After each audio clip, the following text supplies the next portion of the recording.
أعوذ بالله من الشيطان الرجيم. بسم الله الرحمن الرحيم.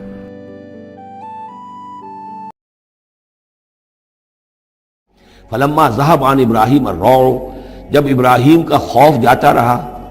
وجاءت البشرا، اور یہ بشارت پہنچ گئی، ان کے لیے خوشی کی بات تھی کہ اب سارا کے ہاں بھی اللہ تعالیٰ بیٹا عطا کرے گا۔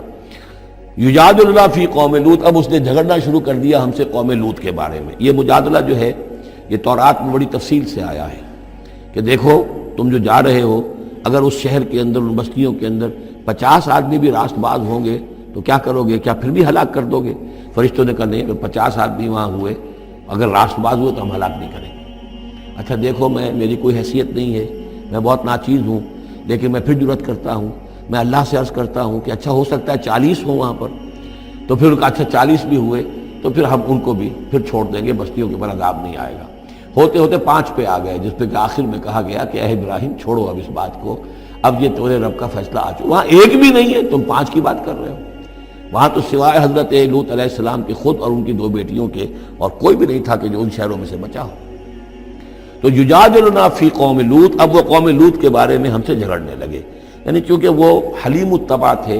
طبیعت میں نرمی تھی، وہی جو حضور کی طبیعت میں بھی تھی، حضرت ابوبکر کی طبیعت میں بھی تھی، اس وجہ سے انہوں نے کہا کہ عذاب سے بچنے کی کوئی شکل ہو سکے۔ ان ابراہیم لحلیم اواہ منیب، 3 الفاظ جمع کر دیے گئے۔ یقیناً ابراہیم بہت ہی حلیم بھی تھا، بہت ہی نرم دل تھا، اور بہت ہی اللہ کی جناب میں رجوع کرنے والا تھا۔ یا ابراہیم عارض عن ھذا، تو اب کہا گیا ان سے کہ ابراہیم اب چھوڑیے، اب اس بات سے آپ ذرا قطع تعلق کیجئے۔ انہ قد جاء امر ربک، یہ تو اب آپ کے رب کا فیصلہ آ چکا ہے۔ وانہم آتیہم عذاب غیر مردود، اب ان پر وہ عذاب آ کر ہی رہے گا جسے لوٹایا نہیں جا سکے گا۔ ولما جاءت رسلنا لوطا سیء بہم ضاق بہم ذرعا، تو جب آئے ہمارے یہ فرشتادے بھیجے ہوئے، ہمارے یہ پیغامبر، یہ فرشتے لوط کے پاس، سیء بہم، کہ وہاں پر یہ بھیجے گئے تھے بہت خوبصورت لڑکوں کی شکل میں، اور ان کے ہاں جو تھا معاملہ، آپ کو معلوم ہے کہ جو عبرت پرستی ان کے ہاں تھی اور جو سوڈمی تھی، تو یہ لڑکے خوبصورت آ گئے تو اس قوم کے لیے، تو ان کے لیے جشن ہو گیا کہ ہمارے لیے شکار آ گئے ہیں بہت اچھے، لوط کے ہاں بڑے عمدہ شکار پہنچے ہیں، لہذا وہ سب غول کے غول اب آ رہے ہیں، حضرت لوط علیہ السلام کے گھر پر چڑھائی کر رہے ہیں۔ تو جب ہمارے یہ فرشتادہ، ہمارے یہ جو نوجوان لڑکوں کی شکل میں جن کو بھیجا گیا تھا فرشتوں کو، جب پہنچے حضرت لوط کے پاس سیء بہم، وہ ان کو دیکھ کر بہت غمگین ہوا کہ یہ بڑا میرے لیے، وضاق بہم ذرعا، ان کا دل بڑا تنگ ہوا، وقال ھذا یوم عصیب، اور انہوں نے کہا میرے لیے بڑا سختی کا دن آ گیا ہے، میرے پاس اتنی طاقت نہیں ہے کہ میں ان بدبختوں کا مقابلہ کر سکوں، اپنے ان مہمانوں کو ان کی دستبرد سے میں بچا سکوں۔ اور وہ لوگ جو ہیں جانتے تھے جس قسم کی خبیث ان کی تباہی ہو چکی تھی کہ وہ کسی اپیل اور کسی دلیل سے بعد آنے والے نہیں ہیں، تو اس سے ان کے دل کے اندر جو ہے وہ ایک عجیب کیفیت پیدا ہوئی۔ سیء بہم وضاق بہم ذرعا وقال ھذا یوم عصیب وجاءہ قومہ یہرعون الیہ، اور اب آئی اس کی قوم اس کے پاس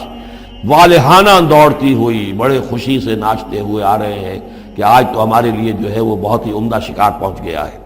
وَمِن قَبْلُ كَانُوا يَعْمَلُونَ السَّيِّئَاتِ، اور وہ پہلے ہی سے ان گندے کاموں کے اندر ملوث تھے۔ قَالَ يَا قَوْمِ هَؤُلَاءِ بَنَاتِي هُنَّ أَطْهَرُ لَكُمْ، حضرت لوط نے فرمایا کہ دیکھو میری قوم کے لوگوں، میری بیٹیاں موجود ہیں، وہ تمہارے لیے بہت پاکیزہ ہیں۔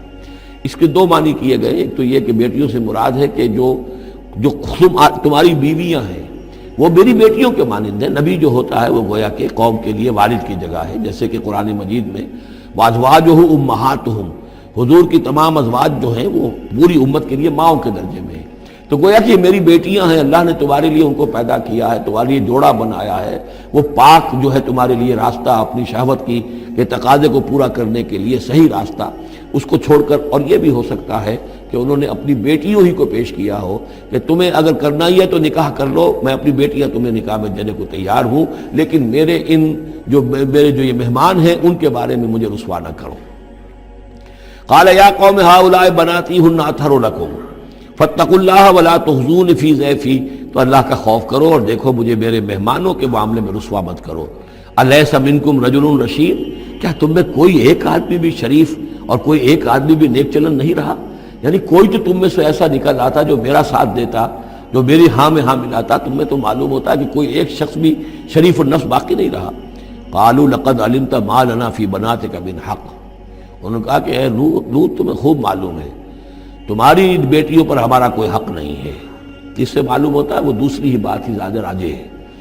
وَإِنَّكَ لَتَعْلَمُ مَا نُرِيدُ، اور تم خوب جانتے جو ہم چاہتے ہیں، یعنی باتیں مت بناؤ، ہماری توجہ جو ہے ادھر ادھر لے جانے کی کوشش نہ کرو، تم جانتے ہو ہم جو چاہتے ہیں، جس کے لیے ہم حاضر ہوئے ہیں، جس کے لیے ہم پہنچے ہیں۔ قَالَ لَوْ أَنَّ لِي بِكُمْ قُوَّةً، انہوں نے کہا کاش کہ میرے پاس تمہارے مقابلے کے لیے کوئی طاقت ہوتی، او آوی الی رکن شدید، یا وہ کوئی قلعہ ایسا ہوتا جس میں مضبوط میں جا کر پناہ لے لیتا اور تم سے اپنے آپ کو اور اپنے مہمانوں کو بچا لیتا۔ یہاں ہے اصل میں حضور صلی اللہ علیہ وسلم کی ایک حدیث میں الفاظ آئے ہیں، یرحم اللہ لوطا لقد کان یاوی الی رکن شدید، اللہ تعالیٰ رحم فرمائے لوط پر، وہ ایک مضبوط قلعے میں تھے، اللہ تعالیٰ کی حفاظت تو انہیں حاصل تھی، لیکن یہ کہ اس وقت جو صورت بن گئی تھی ان کے لیے، جیسے جب جادوگروں نے جو اپنے انچر پھینکے تھے اور وہ بھی بن گئے تھے فرعون کے دربار میں، وہ بھی شکل اختیار کر لی تھی انہوں نے سانپوں کی، تو حضرت موسیٰ پر بھی وقتی طور پر خوف طاری ہو گیا تھا۔ تو بن بنائے طب بشری خوف کا ہو جانا یہ کوئی نبوت کی عصمت کے منافی نہیں ہے۔ تو یہاں پر بھی اللہ تعالیٰ کی حفاظت تھی، اور جیسا کہ آیا فرشتوں نے پھر ذرا سا ایک ہاتھ ہلایا اور سب کے سب اندھے ہو گئے، وہ اس طرح کا معاملہ تفاصیل تورات میں ہے۔ قال لو ان لی بکم، لیکن جو حسرت کی کیفیت تھی اور جس طرح ضیق میں ان کی جان اس وقت آئی تھی، اس کا تصور کیجئے، کاش کہ میرے پاس تمہارے مقابلے کے لیے طاقت ہوتی، او آوی الی رکن شدید، یا کوئی ایسا ہوتا مضبوط مستحکم قلعہ جس میں جا کر میں پناہ لے لیتا۔ قالوا یا لوط انا رسول ربک، ان فرشتوں نے کہا اے لوط گھبرائیں نہیں، ہم آپ کے رب کے پیغامبر ہیں، بھیجے ہوئے ہیں، لن یصلوا الیک، یہ آپ تک پہنچ نہیں پائیں گے، آپ کو کوئی گردن نہیں پہنچا سکیں گے، آپ بالکل اطمینان رکھیں۔ فَأَسْرِ بِأَهْلِكَ بِقِطْعٍ مِّنَ اللَّيْلِ، اور بھی رات کا ایک حصہ جو باقی ہے اس میں آپ اپنے اہل کو لے کر، اپنے گھر والوں کو لے کر نکل جائیے اس بستی سے۔ وَلَا يَلْتَفِتْ مِنْكُمْ أَحَدٌ، اور کوئی بھی آپ میں سے پیچھے نہ دیکھے، پیچھے توجہ نہ کرے، پیچھے کی طرف کوئی خیال نہ آئے کہ ہمارے دوست تھے اور ہمارے یہ تھے اور ہمارے عزیز تھے، إِلَّا امْرَأَتَكَ، اور آپ کی بیوی بھی ساتھ نہیں جائے گی، وہ بھی یہی رہے گی۔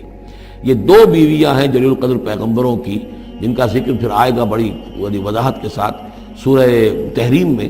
ایک حضرت نوح علیہ السلام کی بیوی اور ایک حضرت لوط کی بیوی، کہ یہ اگرچہ کہ کانتا تحت عبدین من عبادنا صالحین فخانتاہما فلم یغنیا عنہما من اللہ شیئا، اگرچہ وہ ہمارے دو بہت ہی نیک اور بہت ہی برگزیدہ بندوں کے تحت تھیں، ان کے گھروں میں آباد تھیں، لیکن یہ کہ انہوں نے خیانت کی، اور اس کے نتیجے میں یہ ہے کہ پھر وہ اللہ تعالیٰ کے عذاب سے ان کے شوہر انہیں بچا نہیں سکے، نہ حضرت نوح بچا سکے اپنی اس بیوی کو اور نہ حضرت لوط بچا سکے اپنی اس بیوی کو۔ الا امرأتک، سوائے آپ کی بیوی کے، انہ مصیبھا ما اصابہم، اس کے اوپر تو وہی مصیبت آ کر رہنی ہے جو ان سب پر آنی ہے۔ ان موعدہم الصبح، اور دیکھیے ان کے وعدے کا وقت صبح کا ہے، صبح کو وہ عذاب آ جائے گا۔ الیس صبح بقریب، کیا صبح قریب نہیں ہے؟ یعنی اب جلدی کیجئے، اب آپ فوری طور پر یہاں سے اپنی بچیوں کو لے کر نکل جائیے۔ فلما جاء امرنا جعلنا عالیہا سافلہا، جب ہمارا حکم آ پہنچا ہم نے اس کے اونچے کو نیچا کر دیا، یعنی کسی بستی کو تلپٹ کیا جائے تو چھت نیچے ہو جائے گی اور جو بنیادیں اوپر آ جائیں گی، عالیہا سافلہا، الٹ کر رکھ دیا بستیوں کو۔ وامطرنا علیہا حجارۃ من سجیل، اور مزید ان کے اوپر ہم نے بارش برسائی کنکروں کی، پتھروں کی، یعنی یہ کہ ایک طرف تو یہ کہ کچھ زلزلہ آیا یا کچھ اور زمین میں دھماکہ ہوا، ایکسپلوژن ہوا جس سے وہ بستیاں الٹ گئیں، اور اس کے بعد یہ ہے کہ آسمان سے پھر بارش ہوئی ہے ان پر سجیل۔ یہ سجیل اصل میں فارسی کا لفظ ہے سنگ گل، سنگ گل یعنی یہ کہ مٹی جو ہے اگر کسی صحرا کے اندر تھوڑی سی پھوار پڑے اور زیادہ تیز بارش نہ ہو تو وہ ہر قطرے کے ساتھ تھوڑی سی مٹی مل کر وہ ایک چھوٹا سا دانہ بنتا ہے، اور وہ پھر دھوپ جب پڑتی ہے تو وہ پھر پک جاتا ہے، جیسے کہ کہیں آپ اینٹیں پکاتے ہیں اپنے بھٹیوں کے اندر، یہ پھر کہلاتی ہے سنگ گل، یعنی یہ پتھر تو ہے لیکن یہ پتھر نہیں ہے، یہ مٹی کے بنے ہوئے پتھر ہیں، کنکر ہیں۔ ان کنکروں کی بارش ہوئی جس کے اندر کہ اس کو بالکل دفن کر دیا گیا ان دونوں شہروں کو۔ منضود، تہ بر تہ، تہ بر تہ، وہ جو بارش ہو رہی تھی کنکروں کی تہ بر تہ، مسومۃ عند ربک، اور وہ نشان زد تھے تیرے رب کی طرف سے، یعنی ہر ایک کے لیے معلوم تھا کہ کس کو کون سا پتھر لگنا ہے اور کون سا جو شخص ہے اس کی ہلاکت کس کے ذریعے سے ہونی ہے۔ وما ہی من الظالمین ببعید، اور یہ ان ظالموں سے کوئی زیادہ دور نہیں ہے، یعنی جو مشرکین مکہ ہیں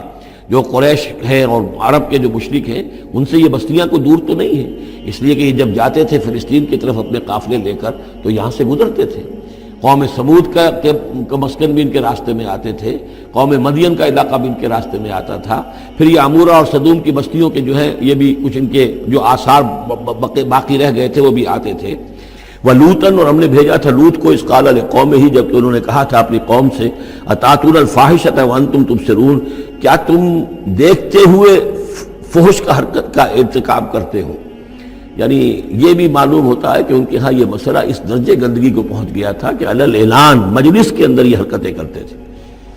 أَإِنَّكُمْ لَتَأْتُونَ الرِّجَالَ شَهْوَةً فِي دُونِ النِّسَاءِ، کیا تم مردوں کی طرف کا رخ کرتے ہو شہوت کے ساتھ عورتوں کو چھوڑ کر؟ بل انتم قوم تجہلون، لیکن تم تو واقعتاً یہ کہ بہت ہی جہالت میں مبتلا ہو چکے ہو۔ فما کان جواب قومہ، تو نہیں تھا اس کی قوم کا جواب، الا ان قالوا، مگر یہ کہ انہوں نے کہا اخرجوا آل لوط من قریتکم، نکال باہر کرو لوط والوں کو، لوط کے گھر والوں کو اپنے شہر سے، انہم اناس یتطہرون، یہ تو بڑے پاک باز لوگ ہیں، بڑے طہارت اور بڑی پاکیزگی رکھنے والے لوگ ہیں۔ فانجیناہ واہلہ، تو ہم نے نجات دی اس کو اور اس کے گھر والوں کو، الا امرأتہ، سوائے اس کی بیوی کے، قدرناہا من الغابرین، یہ ہم نے مقرر کر دیا تھا کہ وہ پیچھے رہنے والوں میں ہوگی۔ وامطرنا علیہم مطرا، اور ہم نے ان پر ایک بارش برسائی، فساء مطر المنذرین، تو بہت ہی بری بارش تھی وہ کہ جو ان لوگوں پر برسائی گئی کہ جن کو خبردار کر دیا گیا تھا۔